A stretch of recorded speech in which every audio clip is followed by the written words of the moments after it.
জয় হোক সকল সৃষ্টি, জয় হোক আহলে বায়তের, জয় হোক মানব। আমাদের দেশে আগে এত মসজিদ ঘর ছিল না।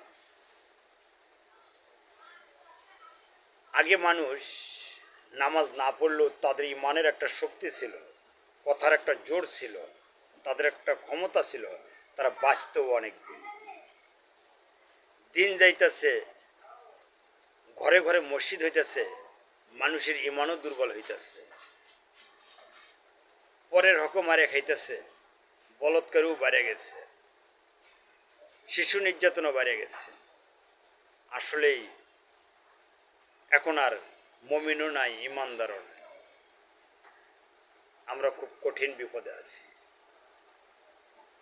তাই মওলার কাছে প্রার্থনা জানাই, আমরা যেন সঠিক রাস্তা খুঁজে পাই।